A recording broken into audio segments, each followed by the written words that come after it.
از نور پاک قرآن صبح صفا دمیده. Assalamualaikum warahmatullahi wabarakatuh. Waalaikumsalam. Pemirsa MTA, pernahkah kita membayangkan bagaimana iman yang sejati itu adalah merupakan satu hubungan yang sejati dengan Allah Subhanahu wa taala. Hubungan yang tidak ada seorang pun yang mengetahuinya kecuali dirinya sendiri dengan Allah Subhanahu wa taala. Dan disinilah kita akan membahas berkenaan tentang iman ini melalui program Lafaz Al-Masih. Bersama saya Yudi Wahyudin dan juga narasumber kita Maulana Saifullah Ahmad Faruk. Mari kita dalami kembali sabda-sabda dan hikmah dari Hadrat Masih Maud alaihi salatu wassalam dalam tema iman merupakan sebuah rahasia.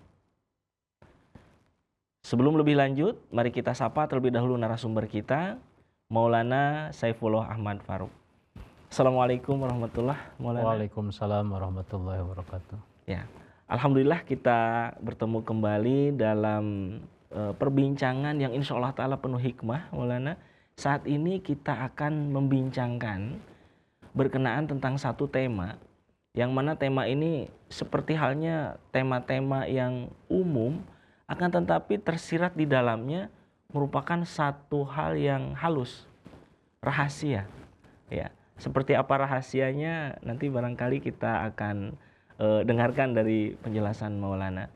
Dan terlebih dahulu barangkali Maulana bisa menyampaikan seperti apa sabda dari Hadrat Masih Maud alaihi salatu wassalam berkenaan tentang tema yang akan kita bicarakan ini. Silakan. Ya. Assalamualaikum warahmatullahi wabarakatuh. Hadrat Masih Maud alaihi salatu wassalam, beliau bersabda tentang iman merupakan sebuah rahasia. Beliau bersabda, namun ingatlah, iman merupakan sebuah rahasia yang ada di antara seorang mukmin atau orang beriman dengan Allah Subhanahu wa taala. Di antara manusia tidak ada yang mengetahui rahasia itu selain orang mukmin tersebut. Ini jugalah yang merupakan hakikat ana inda zanni abdi bi. Aku tampil sesuai pemikiran hambaku terhadapku. Kadang-kadang orang-orang yang tidak tahu menahu ilmu-ilmu sejati dan ma'rifat-ma'rifat ilahi karena tidak mengetahui hubungan-hubungan orang-orang mukmin tertentu dengan Allah Ta'ala, mereka menyatakan keheranan dan rasa aneh mereka. Misalnya dalam hal-hal yang menyangkut rezeki dan kehidupan orang mukmin tersebut. Dan kadang-kadang rasa aneh tersebut membawa mereka sampai ke tahap prasangka buruk serta kesesatan. Sebab pandangan mereka hanya sampai pada sarana-sarana terbatas yang ada pada mereka. Dan mereka tidak tahu menahu tentang rahasia yang dimiliki orang mukmin tersebut dengan Allah Subhanahu wa ta'ala. Saya menghendaki supaya sahabat-sahabat saya menjadikan rahasia mereka dengan Allah Subhanahu wa ta'ala seperti rahasia para sahabat radhiyallahu ta'ala anhum. Malfuzat jilid kedua halaman 98. Jadi ini memang bahasan yang cukup menarik ya, dan tentu ini cukup mendalam juga penjelasannya. Penjelasan beliau ini singkat ya, simpel, tetapi kalau kita renungkan kembali, ini mengandung beberapa poin yang perlu pendalaman. Saya kira seperti itu ya. Misalkan di dalam tadi bahwa beliau menggambarkan iman itu sebuah rahasia antara subjek dengan objeknya. Antara seorang mukmin yang beriman ya, dia dengan Allah Subhanahu wa taala sebagai objek keimanannya, objek keyakinannya itu. Dan tadi beliau katakan tidak ada tuh yang memahami hakikat rahasia seorang mukmin dengan Allah Ta'ala, hanya orang itulah yang paham, yang tahu kondisinya. Kalau kita lihat situasi seperti ini juga terjadi dengan para orang-orang suci, para nabi, para rasul, bahkan orang-orang suci di luar nabi dan rasul pun, orang-orang yang mendapatkan kehormatan untuk bermukhatabah, bermukalamah dengan Allah Subhanahu wa taala, dan mereka mendapatkan keasyikan ya ketika sedang bermukhatabah, bermukalamah dengan Allah Subhanahu wa taala. Contoh misalkan ketika Hadrat Rasulullah Shallallahu alaihi wasallam sendiri sebelum beliau diangkat menjadi nabi ya, dibangkitkan menjadi rasul, beliau sendiri bertahanus ya di gua Hira itu sekian lama, dan beliau menikmati itu ya.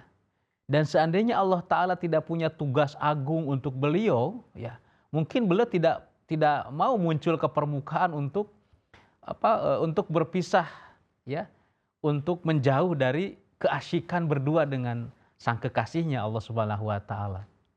Kemudian juga ini terjadi misalkan dengan Hadrat Imam Mahdi alaihissalam. Kalau kita baca di dalam Siratul Mahdi ya, di dalam riwayat hidup beliau, bagaimana keasyikan beliau ketika beliau sedang berdua dengan Allah Subhanahu wa taala gitu ya. Ketika beliau sedang berdoa dalam kesendirian, ketika beliau sedang berpuasa, ketika beliau pun di Khorsyarpur misalkan beliau juga sedang bermunajat, uzlah yang mengasingkan diri, dan itu betul-betul beliau merasakan kenikmatan keasyikan berdua itu. Sehingga dikatakan seandainya Allah Ta'ala tidak menarik beliau keluar dari tanda kutip ya, zona nyaman bermukhatabah, bermukalamah itu dengan Allah Ta'ala, mungkin beliau juga tidak mau melakukan itu. Tetapi ada tugas lebih besar di mana ya beliau harus, Allah Ta'ala menyatakan ini sudah waktunya bahwa aku menyatakan ketauhidanku, aku menyatakan kehadiranku melalui engkau. Kan seperti di dalam wahyu yang turun kepada beliau misalkan bahwa penzahiran ketauhidan Allah Subhanahu wa taala, seolah-olah penzahiran ketauhidan Allah Ta'ala itu melalui Hadrat Imam Mahdi SAW di zaman akhir ini. Sebagaimana penzahiran ketauhidan itu melalui Hadrat Rasulullah Shallallahu alaihi wasallam di masa awal kebangkitan Islam ini. Nah, ini adalah hubungan yang unik ya antara seorang hamba begitu asyiknya ya dengan Allah Subhanahu wa taala, sehingga dikatakan bahwa seperti sebuah rahasia ya, yang kalau kita punya rahasia kan kita tidak ingin banyak orang tahu ya begitu. Jadi hubungan keasyikan itu begitu asik dinikmati ya antara seorang mukmin itu dengan Allah Subhanahu wa taala. Dan kemudian poin yang kedua yang tadi menarik ya, bahwa Hadrat Huzur alaihissalam beliau menjelaskan karena hubungan yang rahasia ini, karena hubungan yang begitu asyik ini, sehingga banyak orang yang terheran-heran, termasuk urusan rezekinya, termasuk urusan kehidupan kesehariannya dan sebagainya. Padahal Allah Ta'ala menjamin ya bagi orang-orang yang betul-betul dekat dengan Allah, ya orang-orang yang betul-betul mencapai derajat ketakwaan yang sedemikian rupa ya, maka Allah Ta'ala memberikan jaminan seperti dalam surah At-Tolaq misalkan ayat 2 dan 3. Allah Ta'ala berfirman, A'udzubillahi minasyaitonirrajim, wa may yattaqillaha yaj'al lahu makhraja wa yarzuqhu min haitsu la yahtasib. Kalau seseorang itu sudah demikian dekat dengan Allah, ya, keimanannya itu sudah demikian menjadi sempurna ya kepada Allah Subhanahu wa taala, dia mencapai derajat ketakwaan tertentu, maka Allah Subhanahu wa taala yaj'al lahu makhraja. Ya, bagi orang-orang yang seperti itu Allah Ta'ala akan memberikan solusi-solusi dari setiap permasalahannya. Allah Ta'ala akan memberikan jalan keluar terbaik dari setiap problem-problem yang dia miliki. Dan yang kedua, ya, wa yarzuqhu min haitsu la yahtasib. Allah Ta'ala akan memberikan rizki, ya, karunia kepada orang itu min haitsu la yahtasib, dari jalan ya atau dari arah, dari sebab yang tidak disangka-sangka, yang tidak kita perkirakan. Nah, contoh misalkan riwayat Siti Maryam, ibunda Nabi Isa alaihissalam. Ketika karena sudah diwakafkan oleh orang tuanya, ya beliau melayani di tempat ibadah itu.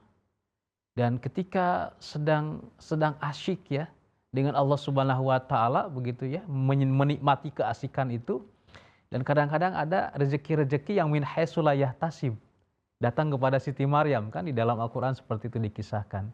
Sehingga ketika Nabi Zakaria datang bertanya, "Maryam, ini dari mana ini engkau mendapatkan ini?"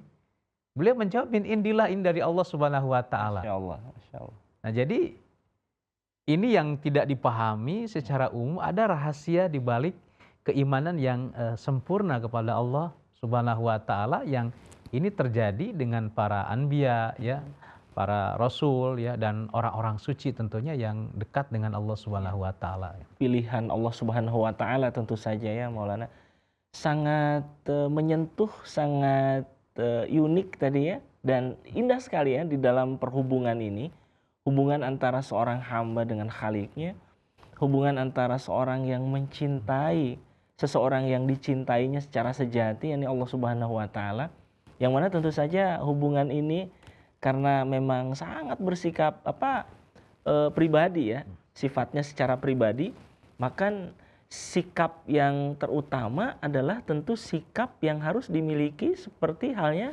orang-orang pilihan itu tadi ya Maulana. Orang-orang pilihan Allah Subhanahu wa taala, para anbiya, para orang suci bisa mendapatkan satu hubungan yang istimewa seperti itu. Bagi kita orang awam Maulana, bersyukurnya kita mendapatkan petunjuk dari hadrat Rasulullah Muhammad SAW. Bagaimana kita bisa meraih hubungan yang sebegitu istimewanya dengan Allah Subhanahu wa taala. Saya teringat satu hadis baginda Shallallahu alaihi wasallam berkenaan tentang iman. Al imanu ma'rifatum bil qalbi wa qaulu bil lisan wal amalu bil arkan. Ya, bahwa iman itu adalah ia merupakan makrifat yang ada di dalam hati. Ia adalah pengetahuan yang ada di dalam hati, yang selanjutnya diucapkan dengan lisan, dibuktikan, diamalkan dengan amal perbuatan. Ya, yang saat ini perlu kita perdalam, perlu kita garis bawahi. Kenapa? Ini akan menjadi modalitas kita Maulana. Akan menjadi modalitas kita untuk bagaimana mengkondisikan iman ini agar bisa meraih hubungan yang istimewa dengan Allah Subhanahu wa taala. Itu tentang makrifat. Bagaimana Maulana bisa menyampaikan dan menjelaskan kepada kita semua seperti apa makrifat yang dimaksud dan bagaimana kita bisa meraih hubungan yang setinggi-tingginya tentu saja di sisi Allah Subhanahu wa taala. Iya. Ini memang sangat menarik apa yang dijelaskan oleh Rasulullah ya tentang iman tadi ya.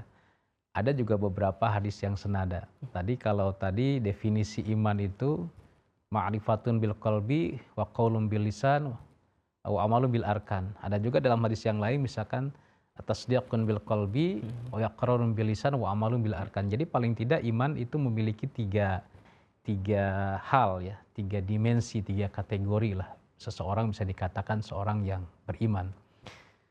Tentang ma'rifat, memang kaitannya sangat erat dengan hati ya. Ini kalau kita baca misalkan definisi ma'rifat dari Hadrat Imam Mahdi alaihissalatu wassalam, beliau menjelaskan bahwa ma'rifat itu pengenalan yang hakiki, pengenalan yang sejati kepada Allah Subhanahu wa taala yang tidak hanya terbatas pada pengetahuan yang teoritis ya.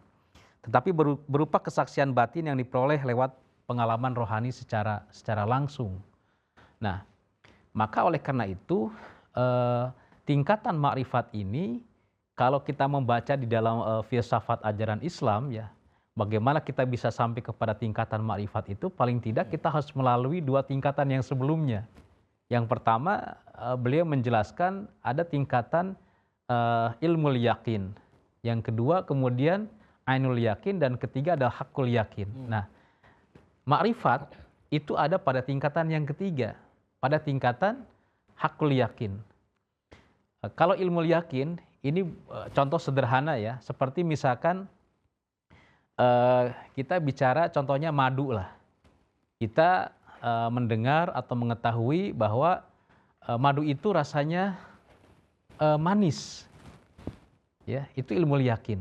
Ini kita baca dari buku ya, ada orang cerita bahwa madu itu manis. Kemudian kita satu saat melihat orang yang meminum madu atau makan madu itu, minum madu, ya. Dan orang itu mengatakan, iya ini namanya madu itu seperti ini dan rasanya manis. Kita ainul yakin. Kemudian yang ketiga, kita ingin tahu apa betul madu itu manis. Ya, kita baca secara di dalam buku, ya, madu itu katanya manis. Kita lihat juga orang mengatakan ketika orang minum madu itu, katanya madu itu manis. Kemudian kita mengambil madu itu dan kita kemudian meminum madu itu. Dan betul lah, ternyata madu itu rasanya manis. Maka ini yang dikatakan dengan hakul yakin. Nah, demikian juga tadi bicara tentang misalkan iman, dan iman itu adalah ma'rifat. Maka yang pertama misalkan secara di dalam tatanan yang pertama, yang paling awal tentang ilmu yakin. Mungkin kita membaca di dalam kitab-kitab suci, di dalam Al-Quran, dalam hadis, ya, dalam kita mendengarkan penerangan penjelasan para ulama dan sebagainya tentang ketauhidan Allah Subhanahu wa taala dengan segala sifatnya. Yaitu secara teori, ya. Kemudian yang kedua, ya, kita sampai kepada ainul yakin bahwa kita membaca di dalam Al-Quran, misalkan Allah Ta'ala menyatakan, Ud'auni astajib lakum, berdoalah kalian kepadaku dan aku akan mengabulkan doa itu. Ini kita baca nih, Allah Ta'ala maha pengabul doa, maha mengijabah doa. Ini namanya ilmu yakin. Kemudian kita berdoa kepada Allah Subhanahu wa Ta'ala, ya, kita ingin pembuktian. Kemudian Allah Subhanahu wa Ta'ala membuktikan, mengijabah, mengabulkan doa yang kita panjatkan. Itulah yang dikatakan dengan ainul yakin. Nah, pada tahapan yang lebih lanjut lagi, pada tahapan yang ma'rifat tadi, kepada tahapan yang hakul yakin ini, bagaimana seseorang menghadirkan Allah Subhanahu wa Ta'ala itu di dalam dirinya. Sehingga di dalam hadis dikatakan, contoh misalkan barang siapa yang melaksanakan nafal, ya, atau sholat nafal atau qiyamul itu, maka Allah Ta'ala akan menjadi matanya yang dengan itu dia melihat, akan menjadi telinganya dengan itu dia mendengar, dan seterusnya. Jadi Allah Ta'ala menyatu di dalam diri orang itu. Sehingga apa yang dia laksanakan, apa yang dia kerjakan, apa yang dia amalkan, itu tidak terlepas, tidak jauh dari apa yang diinginkan oleh Allah Subhanahu wa Ta'ala. Contoh dalam hal ini misalkan hadrat Rasulullah Shallallahu alaihi wasallam. Di dalam Al-Qur'an dinyatakan wa ma yantiqu 'anil hawa in huwa illa wahyu yuha. Bahwa seorang Muhammad itu, beliau seorang nabi, beliau seorang rasul, wa ma yantiqu 'anil hawa. Nabi Shallallahu alaihi wasallam tidak pernah mengatakan sesuatu itu yang keluar dari hawa nafsunya sendiri. Tetapi apa yang disampaikan oleh Nabi itu adalah hakikatnya, adalah apa yang disampaikan oleh Allah Subhanahu wa Ta'ala. Jadi bayangkan, pembicaraan beliau itu adalah pembicaraan Allah pada hakikatnya. Jadi inilah yang dikatakan dengan apa tadi, ma'rifat, ketika Allah Ta'ala itu sudah hadir, sudah menyatu di dalam diri seorang mukmin. Dan tentu sampai ke sini itu ya harus melalui ujian, cobaan dan sebagainya. Inilah juga yang terjadi dengan Hadrat Imam Mahdi alaihissalatu wassalam, ya, di dalam kehidupan beliau, ya, bagaimana beliau itu juga tidak sedikit tantangan yang beliau terima, tapi beliau yakin jemaat inilah jemaat Allah Ta'ala. Kenapa? Allah Ta'ala yang menjanjikan, dan Allah Ta'ala sudah berada di dalam, sudah menyatu di dalam jiwa beliau, di dalam diri beliau. Sehingga ketika beliau mengatakan, ketika beliau bersabda, kataballahu la'aglibana ana wa rasuli, bagaimanapun beliau dan jemaat beliau itu ditentang, dimusuhi, berusaha dihancurkan, tapi beliau yakin, kataballahu la'aglibana ana wa rasuli. Allah sudah menjanjikan, Allah sudah mencatat, Allah sudah memastikan, la'aglibanna ana wa rasuli. Aku dan Rasulku pasti akan mendapatkan kemenangan. Dan keyakinan itulah yang kemudian beliau transfer, beliau pindahkan, ya, beliau sampaikan, beliau ajarkan kepada kita sekalian. Sehingga dalam kehidupan ini, ya, untuk merasakan kehadiran Allah Subhanahu wa Ta'ala, maka berusahalah untuk menjadi seorang, bahasa beliau itu arif billah, untuk seorang yang betul-betul bermarifat kepada Allah Subhanahu wa Ta'ala. bahwa tidak ada satupun kejadian di dunia ini yang terjadi tanpa takdir, ya, tanpa kuasanya Allah Subhanahu wa taala. Bahkan dikatakan dalam Al-Qur'an satu helai pun daun yang jatuh itu atas kuasanya Allah. Ya. Atau misalkan tidak ada satupun kejadian yang terjadi kecuali dalam kuasanya kun fayakunnya Allah Subhanahu wa taala. Inilah yang dikatakan dengan tingkatan ma'rifat dalam penjelasan yang sederhana kira-kira seperti Baik, itu. Masya Allah. Semakin indah ya pendalaman dari materi ini, dan semakin kita jelas tujuan daripada bagaimana seseorang membuktikan keimanannya tersebut di dalam satu hubungan yang memang tentu rahasia tetaplah rahasia. Karena bagaimana seseorang bisa menjalin hubungan dengan yang dicintainya, tentu ia memiliki cara-caranya yang ia sukai tentu ya. Bagaimana ia bisa mengikuti contoh teladan dari baginda Shallallahu Alaihi Wasallam yang begitu banyak, ya kita bisa mengikuti bagian mana yang memang kita bisa ikuti dengan sepenuh hati kita. Tetapi untuk mencapai rahasia itu, untuk mencapai hubungan yang istimewa itu, kembali saya teringat kepada sabda dari Hadrat Masih Maud alaihi wassalam, yang mana beliau pernah menuliskannya di salah satu karya tulis beliau yang monumental, yang luar biasa, yaitu Filsafat Ajaran Islam. Saya akan bacakan berkenaan tentang hal ini, Maulana, untuk lebih memperdalam apa yang kita bincangkan pada kesempatan ini. Beliau menuliskan, sekarang kami kembali kepada tujuan semula, mengatakan bahwa sarana untuk mencapai hubungan rohani dan hubungan yang sempurna dengan Allah Ta'ala yang diajarkan Al-Quran Syarif kepada kita adalah Islam dan juga doa Al-Fatihah. Nah, seperti demikian, Huzur alaihi wassalam, Hadrat Masih Maud alaihi wassalam menyampaikan kepada kita, ini sarananya, ini caranya, ini pintu-pintunya yang dapat meraih kebaikan-kebaikan atau ma'rifatullah seperti demikian yang tadi Maulana sampaikan.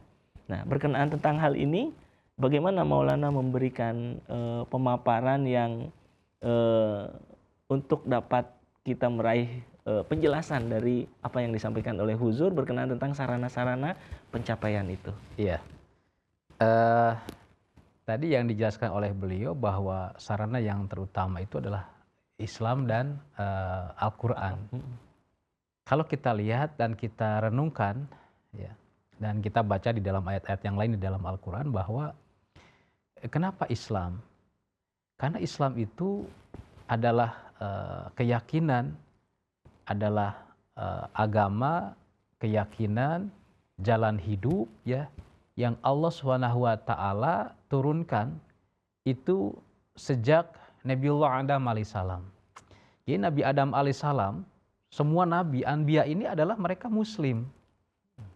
Walaupun Islam secara nama, secara agama itu baru terjadi di zaman Hadrat Rasulullah SAW. Tapi hakikat Islamnya, atau hakikat semua anbiya, itu ajarannya adalah Islam.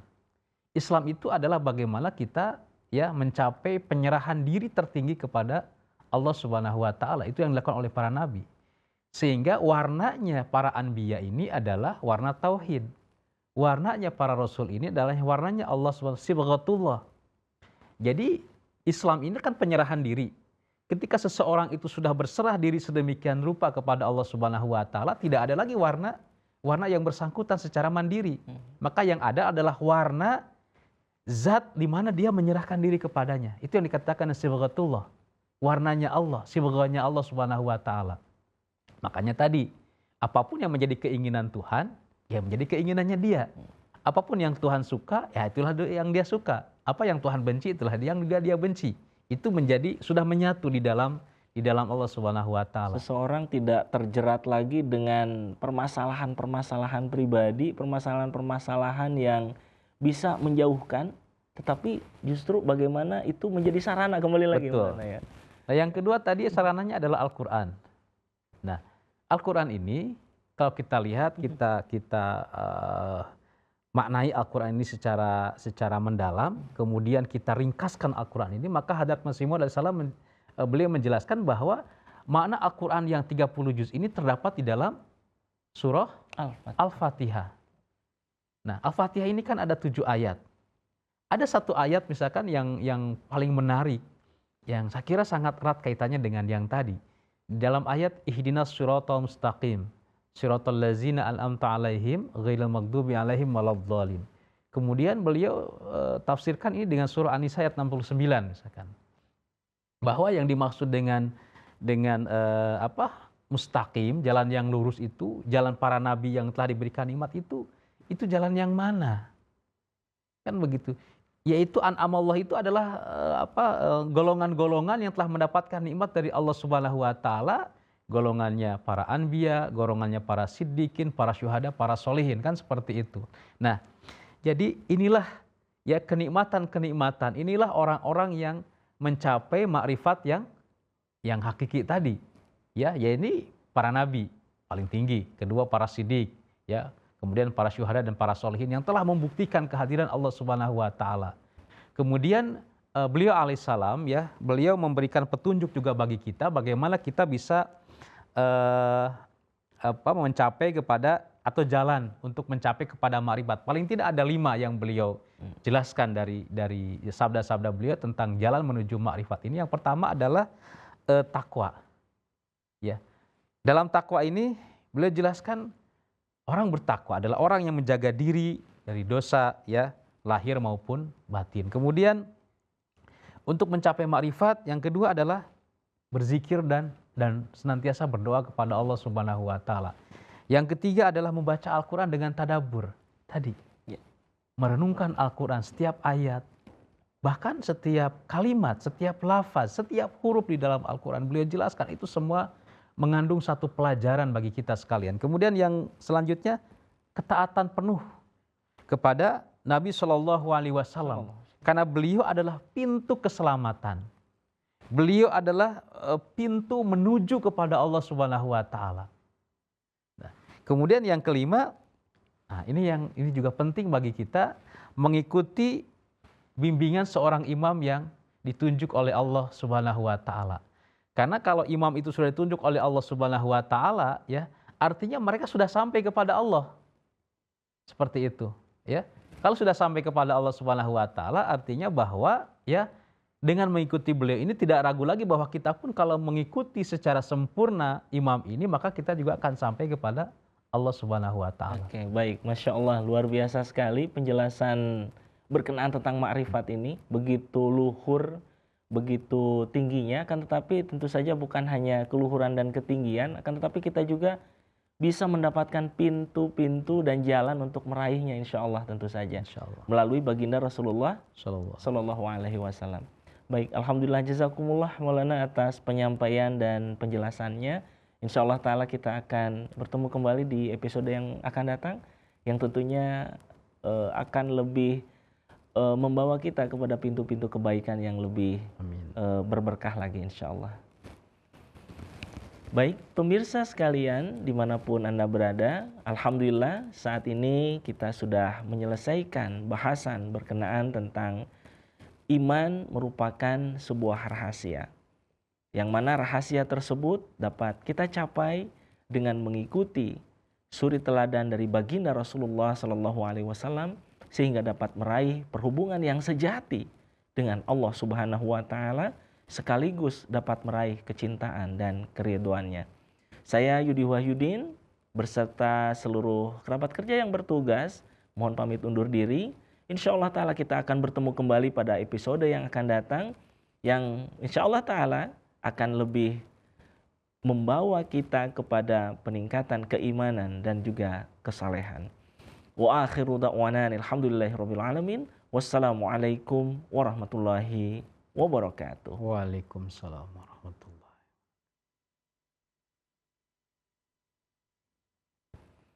از نور پاک قرآن صبح صفا دمیده